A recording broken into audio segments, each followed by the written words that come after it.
Find other great podcasts like this one at Podmoth.network. Cannot be saved.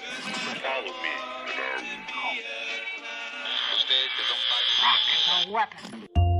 Welcome to The Ugly Radio on the Podmoth Network, a lo-fi sci-fi audio theater anthology series made for late nights and strong drinks. Join us monthly as we broadcast a pirate signal across time and space, featuring stories, songs, and frequencies from a rotating list of voice actors, writers, storytellers, and musicians.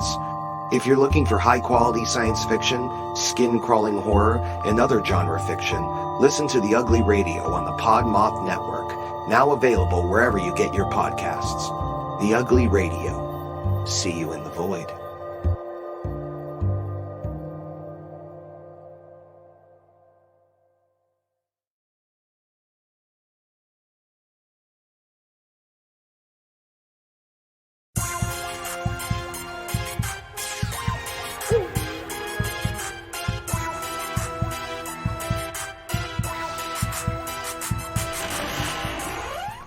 Hey, what's up, you guys? I'm Kathryn. And I'm Hayley.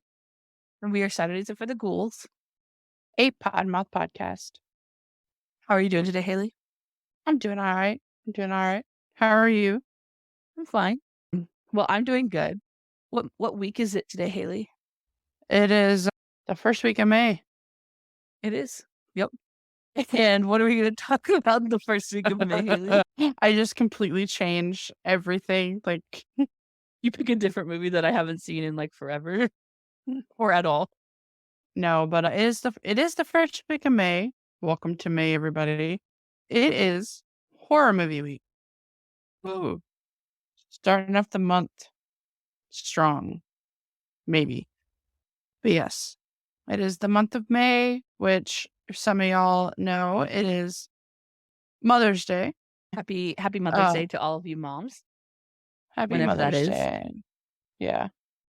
And then it is also Asian American and Pacific Islander Heritage Month. Hey, We representing.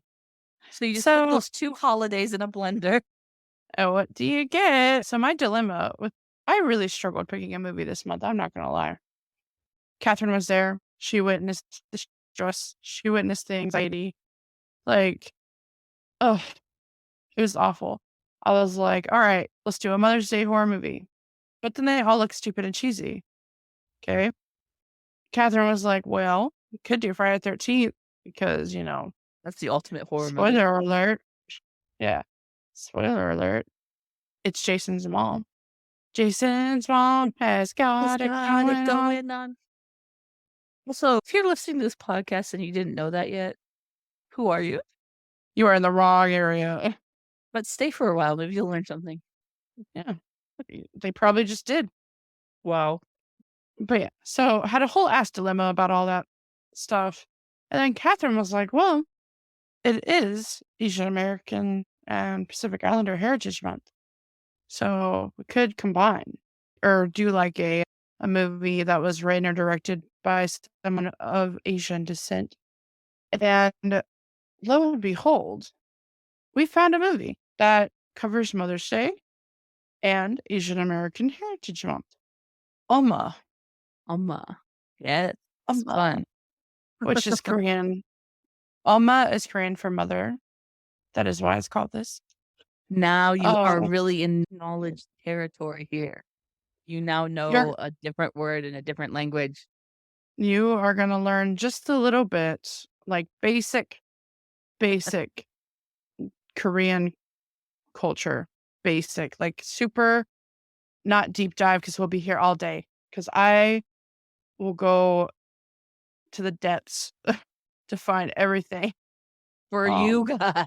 Well, also, I just always been fascinated with Asian culture in general. So that'll also be my problem. I won't know when to stop. But yes, so it came out in 2022. It unfortunately does not have good ratings. It's a little less than average, but they have a 4.7 out of 10, 32% by the Tomato Boys. And the Tomato Boys. and trust the then tomato boys in my 45% of life. Google users. I trust the tomato boys in my life. You trust the tomato boys with your life? Yeah. That's a strong statement. You know what? I got to trust someone with my life. Don't trust myself. And you chose the tomato boys over me? Wow. How can I trust you with my life when you can't trust yourself with your life either? Because my life means nothing, but your life to me means everything. Okay, you can have my life. That's so cute. That was so sweet. You just cry. Oh my God. That's some like psycho monologue. Oh yeah. We also thought of doing Psycho. We thought of, okay, I gave a lot of good Mother's Day recommendations. The Others, Oh yeah. Hereditary. Yeah. My other one. Oh yeah, Psycho. I gave a lot of good ones. Anyway, I'll give you the description of Umma, and then Kathryn, I want your synopsis, please. Okay, I'll think about it. Let it simmer a little bit. Maybe this description will bring back some memories. Okay. Okay, so a woman's quiet life on an American farm takes a terrifying turn when the remains of her estranged mother arrive from Korea. That's it? That's it. There's so much more to the story after that. Oh yeah, it's a good base, I guess. It's a good blurb. Yeah, I would say it's a good blurb. Do you want a Kathryn synopsis now, or? I will definitely take a Kathryn synopsis right now. Once upon a time, in a very rural farm, this lady is allergic to electricity. Anywho, she has a kid, and her and her kid become beekeepers. Cute, right? She does everything by hand, no electricity. But there's electricity on the farm. Okay. So uncle finds her, drops off the mother's remains. Sorry, your mom's dead. Drops off the remains, and then like spooky shit starts happening. Spooky ookies, right? And then things start moving. Things obviously aren't turning on and off because there's no electricity turned on. And, just starts having night terrors, and she's basically haunted by her mommy. And then her daughter's like, "You're not allergic to electricity, bitch. My friend had her cell phone on the whole time." So then she turns on the electricity, and she starts being a little fucking brat to her little mom, who is obviously traumatized by the remains of her old mother. And then they live happily ever after fighting for like had to have been like 15 minutes of the movie. The end. Yeah, that's just what happened.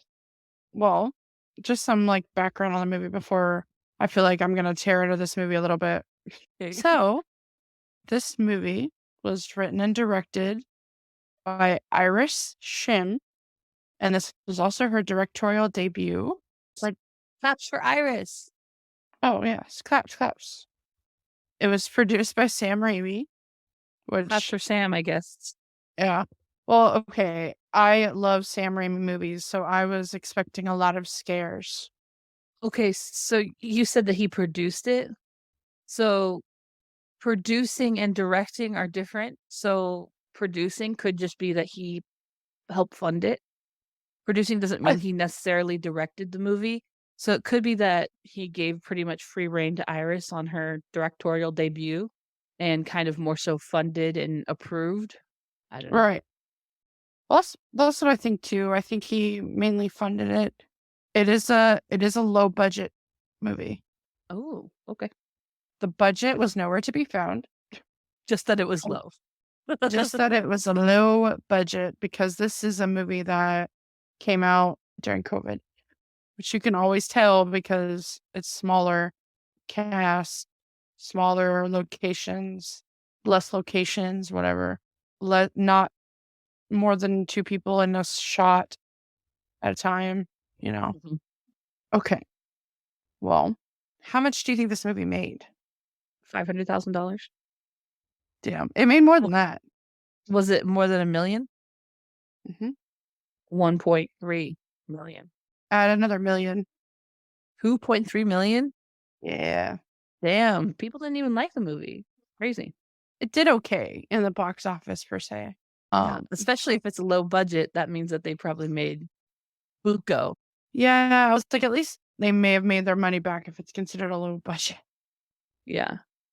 This movie, if you can't tell, it did get mixed reviews. So there was a lot of praise for Sandra Oh's performance and the film's themes, but it was criticized a lot for all the cliches. The screenplay, it was really reliant on jump scares and its lack of tension. Mm-hmm.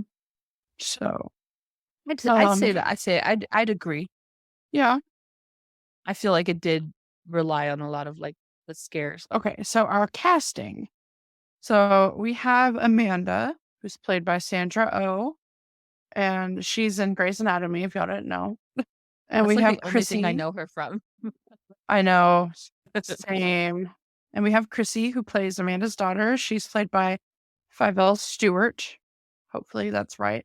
She's in a show called Atypical, I think. Oh, okay.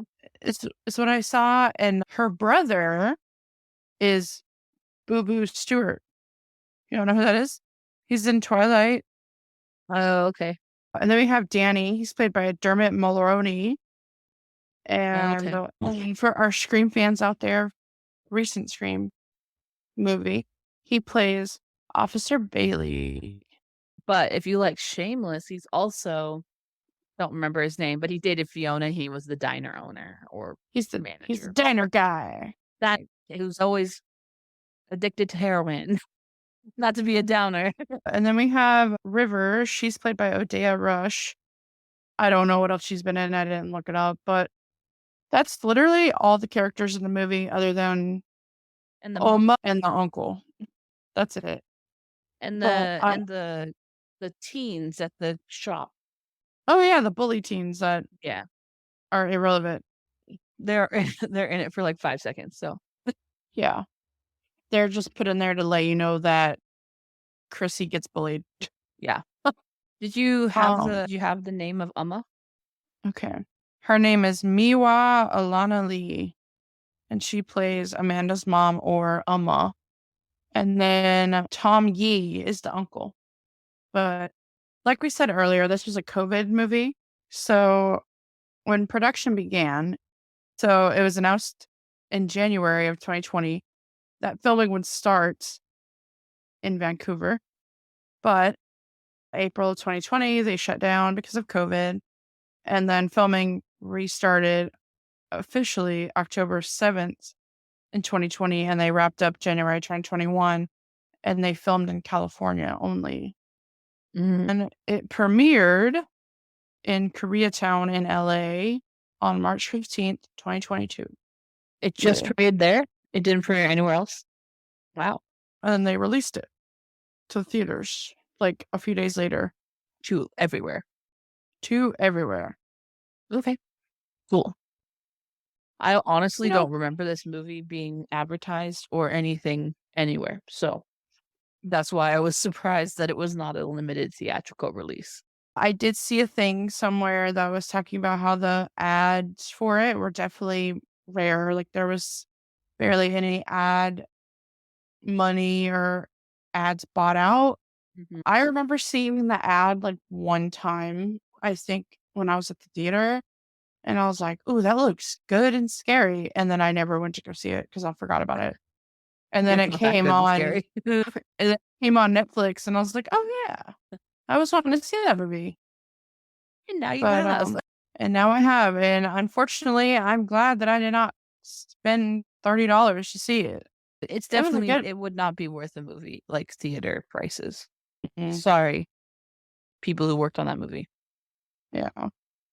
I honestly, my whole thing with this movie, I think it had potential for sure.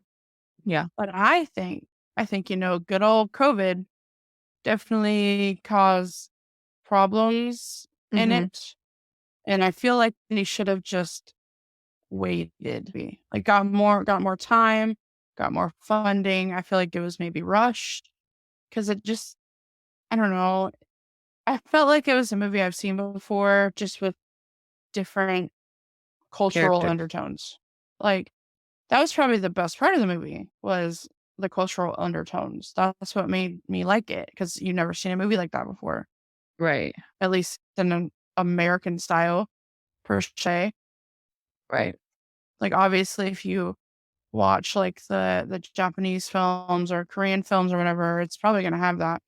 But an American released film like this, I did see the demographics for the majority of like male or female or races that went to go see this movie. And Asian was only like 14%. How did they get that information? I don't know. I'm assuming like either based off of names or based off of, I don't know if they did like a survey or what. Yeah, but you can't know that this ticket was sold to a white person and this person was Asian. You can't tell that from a ticket, you know? Yeah. So I really don't in my know. head it doesn't make sense that how they got the demographics because you don't put on your ticket like what race you are Yeah. or like your age. I'm not saying that you would know that. I'm just saying like logistics wise that seems like a fucking nightmare to find the demographics like that. Yeah. So the thing about the movie, I thought that I agree it was kind of felt rushed. And if you're going for being a horror fan, I think that you're going to be disappointed. But if you're going for a like cool story and a, you know, cool background, then and maybe to like learn something maybe a little bit, it's kind of cool. And I really liked how they did it artistically because like in the end when she got pulled under the ground and then she climbed out from upside down, it looked like she like was climbing through her trauma in the movie. And like I know that no one's gonna think of it like artistically like that sometimes, but I c- I could see it in that manner being a cool artistic movie. But if you're looking Mhm. for just scares and thrills, you're not going to be satisfied with this movie probably. Yeah, no. But if you're Oh, looking for a cool just movie, going just go in for the cool story. I would go in with no expectations. It's free on Netflix and it's less than an hour and a half. So there's that. Hmm. And like I loved the music. They Yeah. had the vibe. The vibe was cool. It had some decent spooks, but also old people are scary. Sorry, old people. Not all of you are scary. No, but Dead people are scary. that yeah, dead old people. Dead old, dead young people too. Usually, anyone who's dead and Yeah. still moving, it's kind of scary. So there's the mother Amanda and the daughter Chrissy, and basically Amanda is a single mom with her daughter. We don't really know anything about her past. We know she's allergic to electricity, and her daughter run like a beekeeping, honey collecting company, and they live on this farm and in the middle of the fucking nowhere. And her uncle, Amanda's uncle, shows up and brings ashes of her now deceased mother, and you can tell that she hated her mom. And long story short, her mother was very abusive and would use electricity to shock her. So that's where her allergy came from, but it's just her trauma because she can't be around electricity or she'll like, have anxiety. But her uncle like warns her that the longer you leave her in the box, like the angrier her spirit will grow. And that ties into a lot of Korean culture as well, because they have a very like strong cultural respect for their elders. And when one of their elders dies, so like one of their parents, the oldest son is supposed to basically take on the burden per se of giving them their proper burial. And even to the point where they're considered like almost like they let their parents die. It was interesting how they put it because it's like the oldest son couldn't save the parents, right? So he basically let them die. because of that, he is forced to become this person that just takes care of everything. And it's like it's a long event. It's like over days that the whole burial happens. So she basically doesn't want anything to do, throws her in the basement, and just things start getting worse from there, like as the days go on, because Alma is getting more and more angry because she's not being taken care of properly. And so, long story short, her daughter wants to leave, even though she doesn't want her to, obviously, which is also bringing back memories of how she used to treat her own mother. And Alma is also noticing how Chrissy is treating her mother and ends up possessing the mom at some point in the movie and tries to carry out her own burial, which they have a specific name. It's called a yesa, which is the proper term for the ceremony and the burial and all that. And her Alma basically possesses her own daughter to carry out her own yesa. It doesn't work, but she goes to basically try to kill Chrissy, technically her daughter, granddaughter, or whatever. And Chrissy basically tries to tune into her own mother and is like, "Mom, it's me." And then she finally like wakes up and realizes, and then everyone's like, "Kumbaya, yay." And then Amanda gets basically taken underground to this like other world, underworld. She sees her Alma like in this apparition ghost form sitting in a chair. And she's like, "How could you leave me? Like, I've always prayed for you to come back and you never did." And she was like, "You only cared about your happiness, not mine." And then Amanda's like, "That I know what you had to go through raising me away from your home and you didn't speak the language and all this stuff." And then she was like, "I will give you your yesa."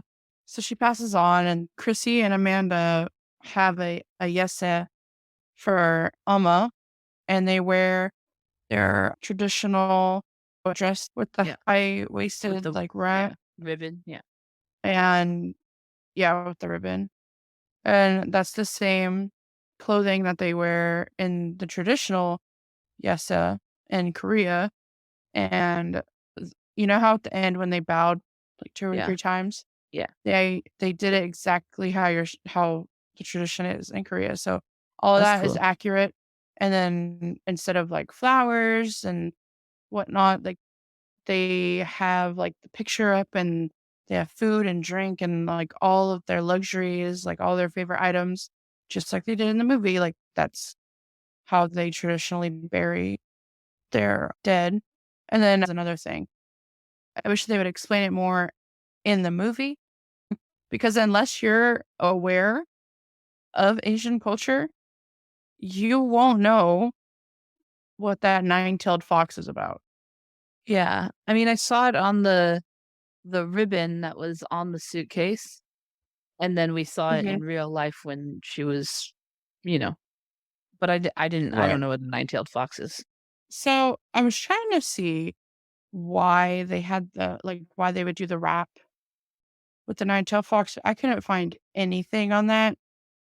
I don't know if it's supposed to protect per se, or if it's supposed to allow her to become one. I don't know. But basically, the fox, it's also called a gummy how.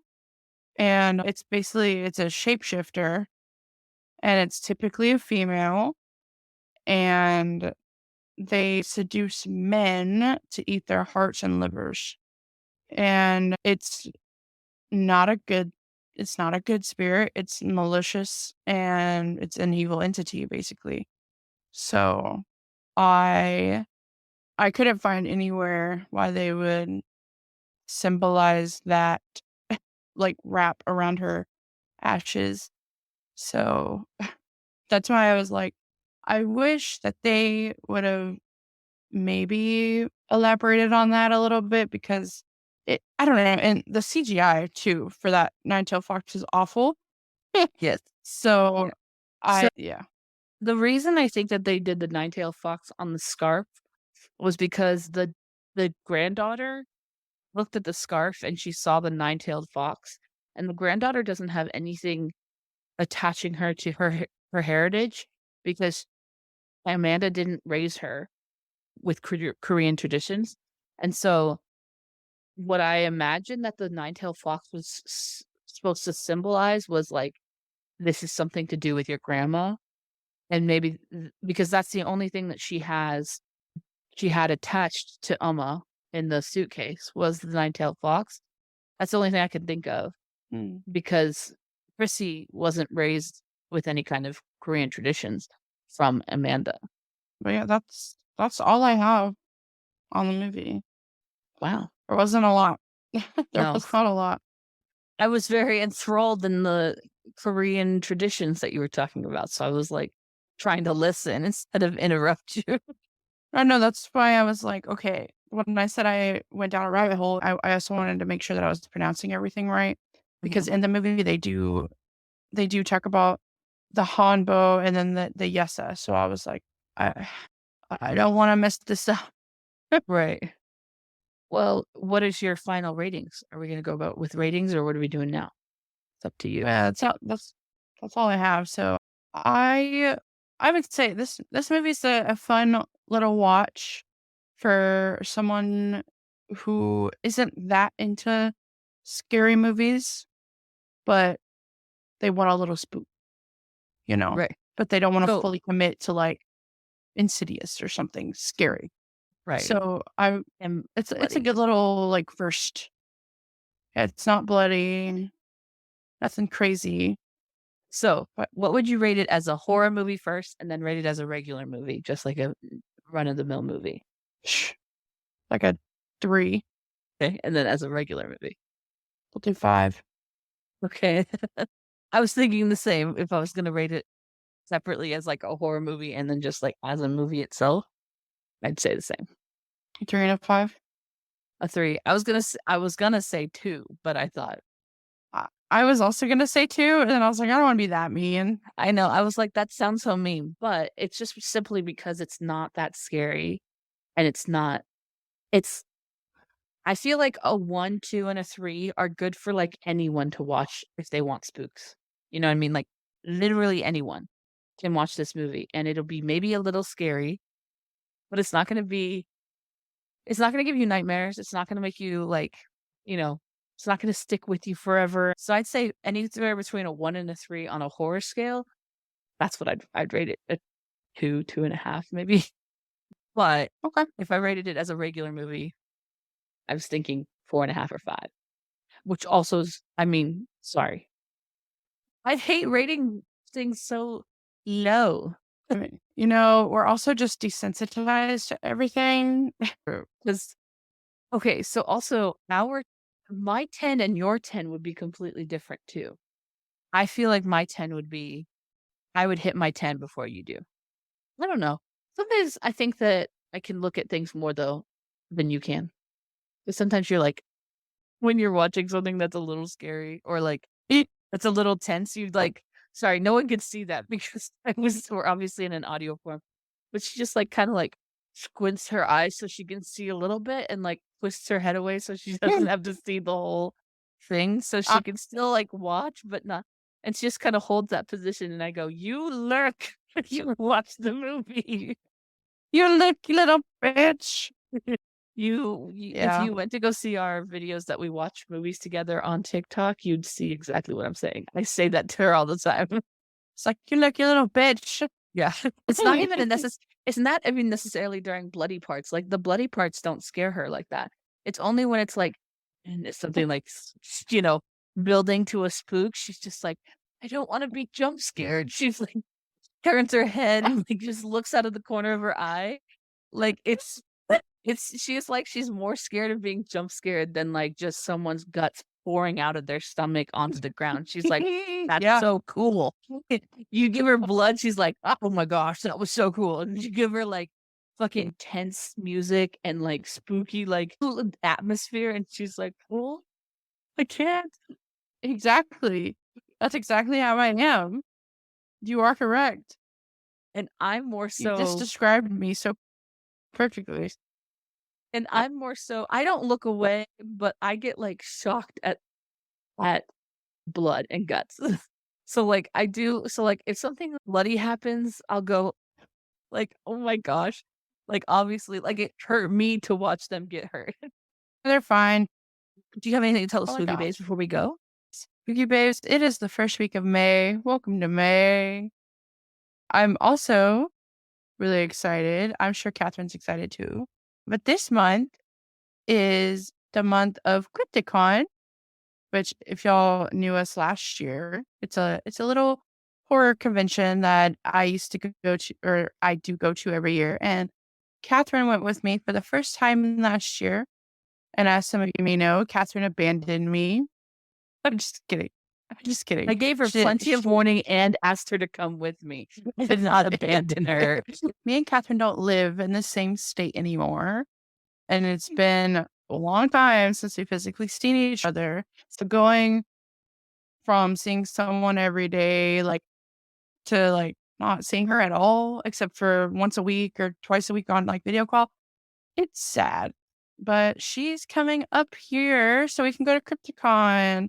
So in just over 2 weeks, me and Kathryn will be reunited for like 5 days, which is crazy.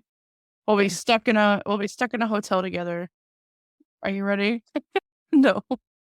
But we're excited. They got a lot of cool stuff this year and lots of cool guests, and we'll probably bring y'all along at some point. We're gonna go to Yeah. a drag show where they do spooky things. But like last year, they had ghost face stripper boys. Oh my god. So Drag they Freddy had- Krueger. Oh my gosh. Yeah, they had drag Freddy Krueger, Chucky, Wednesday Wednesday. Adams. They had it Really? all, baby. But I'm really excited. You know, I'm so excited for the convention. I'm excited to see Kathryn. Yes. It's been so long. I'm so excited too. Oh, but yeah, I hope you guys enjoyed today. And next week is Spooky Week. Next week's spooky week, yes. But hope you guys have a good rest of your day. And we love you. And back to you, Kathryn. All right. Well, you said so many of the things that I love to say. Okay. Well, spooky babes, as we wrap it up here, I just wanted to let you know we care about you. We appreciate you. We are glad that you were here. Just remember, the world's a better place with you in it. And we will see you In your nightmares.